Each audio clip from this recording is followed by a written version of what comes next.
Focus एक ऐसा हथियार है, अगर किसी ने इसका सही से इस्तेमाल करना सीख लिया तो उसके लिए कुछ भी इम्पॉसिबल नहीं है, वह कुछ भी कर सकता है। आपने भी लोगों को यह कहते हुए तो जरूर सुना होगा कि मैं 16-16 घंटे काम करता हूँ, मैं 18-18 घंटे काम करता हूँ। लेकिन अगर वही लोग सही से फोकस होकर 5 से 6 घंटे काम कर ले तो वह उस आउटपुट को भी निकाल सकते हैं जो है 16-16 घंटे काम करके नहीं निकाल पा रहे थे। लेकिन आज के यूथ का फोकस तो सिर्फ शॉर्ट्स और रील पर है। तुम्हारे साथ भी कितनी बार हुआ है कि तुम सोचते होंगे इस काम को मैं 2 घंटे तक पूरे फोकस के साथ करूंगा, लेकिन 15 से 20 मिनट बाद ही तुम उस काम से बोर होने लगते हो और तभी तुम्हारे फोन पर रील का नोटिफिकेशन आता है और तुम सोचते हो कि बस इसे चेक कर लेता हूँ और फिर अपना काम करूंगा। और फिर कब तुम्हारा हाथ रील पर चला जाता है और रील को स्क्रॉल करते 1 घंटा बीत जाता है, पता ही नहीं चलता। और उसके बाद तुम्हें खुद पर बहुत रिग्रेट फील होता है। पर वो 1% लोग जो खुद को इस समय पर रोकते हैं वही अपने काम को पूरे फोकस के साथ कर पाते हैं। और अगर तुम्हें भी उन 1% लोगों में आना है और अपने फोकस को नेक्स्ट लेवल पर लेकर जाना है तो आज इस इन पॉइंटर्स को फॉलो करना शुरू कर दो। Number 1, accept the boredom. अपने बोर्डम से प्यार करना सीखो। अब जो लोग अपने काम को बिना डिस्ट्रैक्ट हुए पूरे फोकस के साथ कर पाते हैं,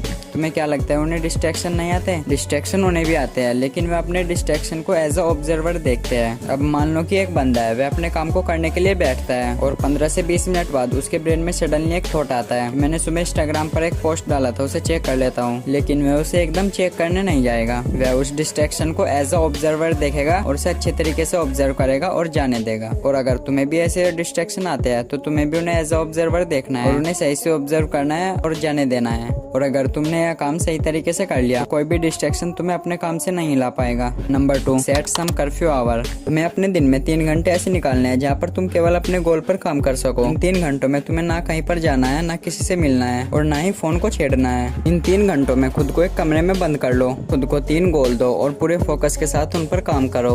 ये 3 घंटे चाहे तुम सुबह निकालो या शाम को, लेकिन तुम्हें पूरे दिन में 3 घंटे निकालने जरूर है। और अगर तुमने इन 3 घंटों में पूरे फोकस के साथ अपने गोल पर काम कर लिया तो जो लोग क्लेम करते हैं मैं 6-6 घंटे काम करता हूँ, तुम उनसे कहीं आगे निकल जाओगे। लेकिन मैं तुम्हें फिर से याद दिला देता हूँ, इन 3 घंटों में केवल तुम्हें अपने गोल पर काम करना है, ना किसी से मिलना है, ना कहीं बाहर घूमने जाना है और ना ही अपने फोन को छेड़ना है।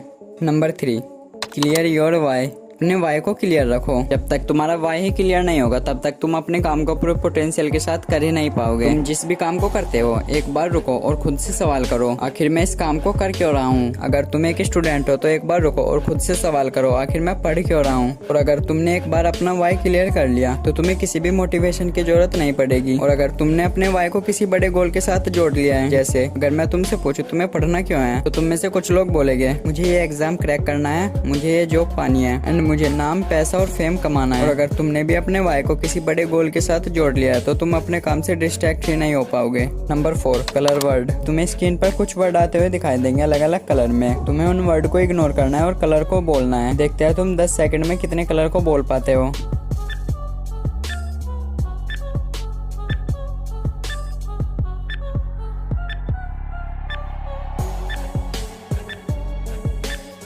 तुमने कितने कलर सही बोले अभी कमेंट करके बताओ एंड इसकी लगातार प्रैक्टिस करो, इससे तुम अपने फोकस को कई गुना तक बढ़ा सकते हो। तो ये थे वे 4 तरीके जिनसे तुम अपने फोकस को बढ़ा सकते हो और अगर तुमने इन्हें सही से फॉलो कर लिया तो तुम भी अपने फोकस को पहले से कई गुना बेहतर पाओगे।